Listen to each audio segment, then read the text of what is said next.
Télévision. Mesdames et messieurs, bonsoir et bienvenue. Tout de suite, le journal. Rétrospective, mesdames et messieurs.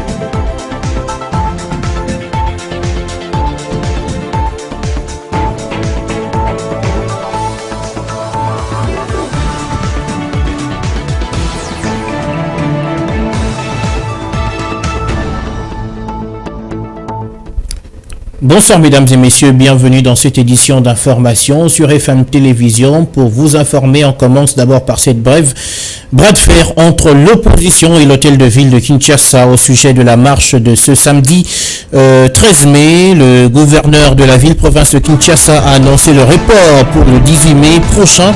Cette manifestation, pour des raisons jugées sécuritaires, et ça ne passe pas dans l'opposition où l'on maintient la date du 13 mai. À l'allure où vont les choses, il y a lieu de craindre une altercation entre manifestants et agents de la police ou soit des débordements. Cette marche initiée, on vous le rappelle, par Martin Fayoulou, Denis Sessanga, Moïse Katumbi et Matata Pognon, vise à décrier la gestion actuelle du pays par le régime en place, mais aussi exiger une CENI consensuelle et dire non au glissement lors des prochaines élections. Et puis je vous le disais, Martin Fayoulou, Matata Pognon, Denis Sessanga et les autres mobilisent déjà les troupes pour la réussite de cette manifestation. Mais à l'Union sacrée de la nation, l'on affirme que l'opposition n'est pas puissante. On écoute ce que disait Emmanuel Chibambe, cadre de l'UDPS Tshisekedi.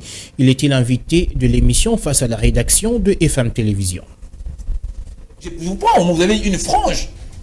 Donc ce n'est pas l'unanimité de la population. Et puis moi je n'accepterai pas être dans un parti où 100% de la population applaudisse. Non, ça je n'accepterai pas. Nous devons avoir de l'opposition. S'il y a une frange, comme vous le dites, je prends vos mots, s'il y a une frange de la population qui pense, qui estime qu'elle doit marcher ou manifester contre ce que vous avez évoqué ici, mais libre à eux. Libre à eux qu'ils le fassent, ils ne seront pas inquiétés. Nous sommes tu sais qu'ils doivent instaurer la démocratie. Ils peuvent faire des marches comme ils veulent. Ils peuvent faire des villes mortes. D'ailleurs, on a besoin de voir si réellement nous avons enfants. Et puis en face de nous, nous devons voir aussi une opposition forte. Mais les raisons nous devons voir, et puis nous devons voir aussi, en face de nous, nous devons aussi avoir du répondant solide, disons que non, nous avons aussi une opposition forte qui peut aussi booster notre pouvoir. Vous, lorsque je suis chez moi, je manipule un peu les réseaux, voire un peu le média, les informations. Vous caricaturez l'histoire de façon un peu erronée. Excusez-moi. Pourquoi? Vous voulez faire voir à la population congolaise que le malheur de la population commence avec... Voilà donc pour l'extrait de cette émission de FM Télévision à retrouver tous les samedis à 17h, juste rediffusion dimanche à 21h. Pénurie de maïs dans le Grand Katanga et les Grands Kasaï maintenant. Le gouvernement veut siffler la fin de la misère. Le sujet était très largement débattu au cours de la réunion du comité de conjoncture économique tenue le mercredi par le Premier ministre. Des mesures solides sont déjà sur la table. Les précisions, c'est dans cet élément.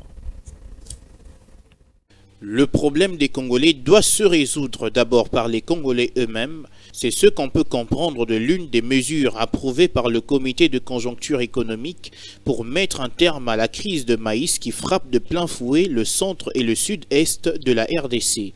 Selon Vitel Kamere, patron de l'économie nationale, le focus est mis sur les producteurs locaux. Les mesures concernent principalement l'identification qui a déjà été faite par le ministre de l'Agriculture et nous-mêmes, la délégation de passage au Katanga, des producteurs locaux, grands et petits, pour commencer par les ramassages et les encourager avec des allègements de divers ordres, c'est-à-dire des mesures incitatives de la part de l'État. Malgré ces mesures, la crise n'a pas encore dit son dernier mot. C'est pour cette raison que l'importation de maïs devrait se poursuivre, une option que le gouvernement ne veut pas éternelle. Par le truchement des opérateurs économiques en Afrique du Sud, où nous avons identifié des fournisseurs, et en Zambie. Mais nous n'entendons pas demeurer dans les importations indéfinies.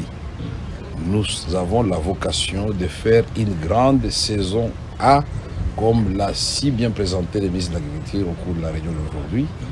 Et nous allons prendre toutes les précautions puisque la préparation du sol au Katanga commence au mois de juin. Dans les Grands Kasaï, ça commence au mois de juillet. On va faire en sorte que les hectares identifiés, ça sera des milliers, puisqu'on va donner effectivement des assignations de telle sorte que petit à petit nous devenions souverains sur le plan alimentaire. Jusqu'à fin avril et début mai de cette année, un sac de 25 kg de maïs se négocie entre 90 et 100 000 francs congolais au Grand Katanga, soit une augmentation d'à peu près 60 000 francs que le coût initial. 49, c'est le numéro d'ordre de la FM Télévision sur l'arrêté portant éditeur des programmes de la ville-province de Kinshasa admis aux diffuseurs publics rendu officiel mercredi, c'est-à-dire que notre chaîne est en ordre sur toute la ligne après un coup de balai du ministre de la Communication et Médias qui n'a retenu que 107 chaînes audiovisuelles. De quoi réjouir le coordonnateur de la Fondation Maloua Télévision, Apollinaire Timbalanga, et l'invité de l'entretien du journal. On écoute un extrait de son propos. Au fait, c'est une nouvelle qui nous a réjouis d'une part, et d'autre part qui nous a encouragés parce que nous servons de modèle. Nous sommes d'abord une chaîne qui voudrions travailler dans un standard très élevé. Les standards élevés nous poussent à ce que le personnel soit au moins aligné dans une discipline de travail pour produire ce qui est consommable, acceptable et qui captive la population pour l'éduquer, l'instruire, l'informer et le divertir. Il est vrai que cette information tombe à pic dans ce sens que le monde de médias chez nous était tel que les gens le considéraient comme des boutiques. Chacun pouvait faire ce qu'il voulait, soit pour gagner, soit pour se faire aussi, je ne sais pas, diversifier ses activités en commerce. Mais il est vrai que pour qu'il y ait des informations les plus fiables, il faut qu'il y ait aussi un sens de responsabilité et de conscience. Par là, nous nous sommes conditionnés à ce que le ministère demande. On est en ordre en tout, documents, frais et tout ce qui est... Voilà donc Apollinaire Timbalanga, coordonnateur de la FM Télévision, a retrouvé juste après ce journal pour l'intégralité de l'entretien du journal. Direction la province du Congo central pour parler de la mission d'itinérance effectuée par Yvonne Kouswamina Bassola, membre du conseil d'administration de la CNSS.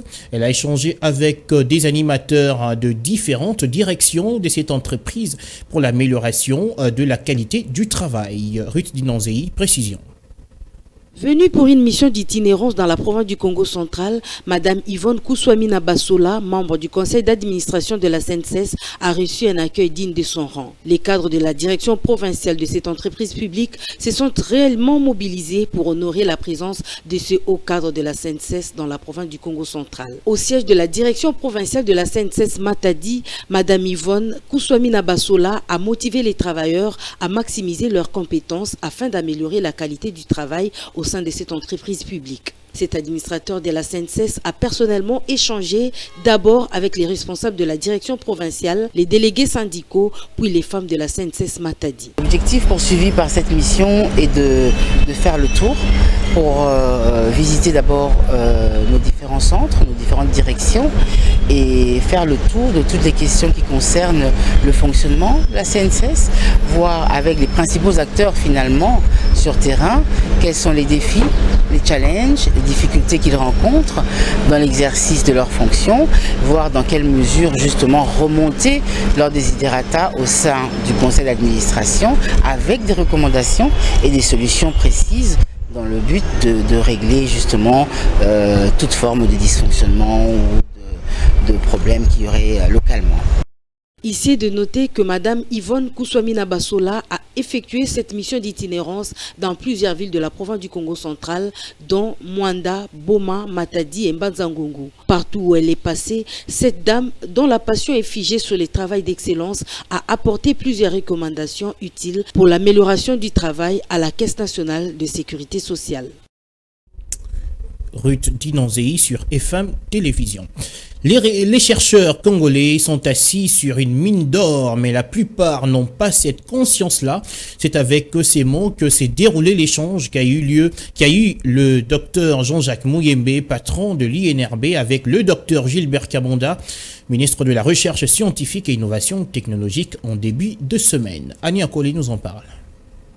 Le responsable et le numéro 1 de l'Institut national des recherches biomédicales a fait les plaidoyers auprès du docteur Gilbert Kabonda pour solliciter de la part du gouvernement un accompagnement afin de booster la recherche scientifique en RDC. Vraiment, je vous confirme que les chercheurs congolais sont assis sur une mine d'or. Mais malheureusement, la plupart d'entre nous n'avons pas cette conscience-là. Et il n'y a pas un accompagnement politique spécifique pour relancer la recherche dans notre pays. On se souvient bien ce que les Belges avaient fait à Yangambi et qui a rendu riche les pays asiatiques avec l'huile de palme. En réponse, le ministre de la Recherche scientifique et innovation technologique a sollicité les concours du virologue congolais pour donner un autre avenir à ces secteurs capitaux et pour le développement du pays. Aussi, le docteur Gilbert Kabonda a réitéré sa volonté de faire de la recherche scientifique une préoccupation pour le gouvernement de la République. Il n'y a pas une prise en main de l'État de cette capacité l'unique d'ailleurs de notre pays de s'affirmer comme une vraie nation riche, parce que notre richesse n'est que potentielle.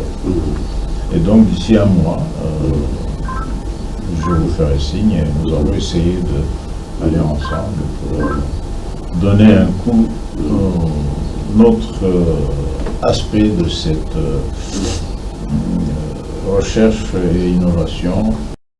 Pour tout dire, il s'agissait donc d'une visite que les coordonnateurs du secrétariat technique des ripostes contre la COVID-19 a reçu du nouveau patron de la recherche scientifique, le docteur Gilbert Kabonda. À l'instar du ministère de la Défense nationale et ancien combattant dont il était aux commandes, le ministre Kabonda s'est engagé de mettre en place une politique nationale de la recherche scientifique inexistante en vue de favoriser l'épanouissement de ces secteurs. L'école primaire Iskander Léopard, qui présentait un visage triste, va bientôt sourire. Cet établissement situé au camp Lucas, qui a longtemps sombré dans le délabrement, a bénéficié mercredi 10 mai d'un don de tôles et plusieurs matériels en vue de sa réhabilitation et de la construction d'un nouveau bâtiment. Elvis Meti et Enoch Mafuka y étaient pour le compte de la FM Télévision. Ces dons est signé Trésor Kapendetia Bangani. Fatigué de voir cette école plongée dans le désespoir, le président de la Fondation Sainte-Marie s'estime plutôt heureux de rendre heureux tous ceux qui dépendent de cette école. L'acte posé, ce n'est pas par rapport aux élections, c'est un acte d'amour, c'est un acte social. Nous avions demandé à la population de soutenir la Fondation Sainte-Marie qui est en train d'œuvrer dans les domaines de l'éducation. C'est ça mon souhait. Oui, je vais revenir. Je les ai promis que je vais achever tous les bureaux parce qu'ils ont un problème de bureaux. Autorités de l'école, représentants du comité des parents, pasteurs de la paroisse, ainsi que quelques membres de sa fondation ont tellement été marqués par ces gestes qui se sont décidés de réserver un accueil chaleureux à ces promoteurs qui a volé le secours de cet établissement qui n'a subi aucune rénovation depuis sa création en 1968. Une joie tellement grande que les directeurs de cet établissement n'arrivent pas à exprimer.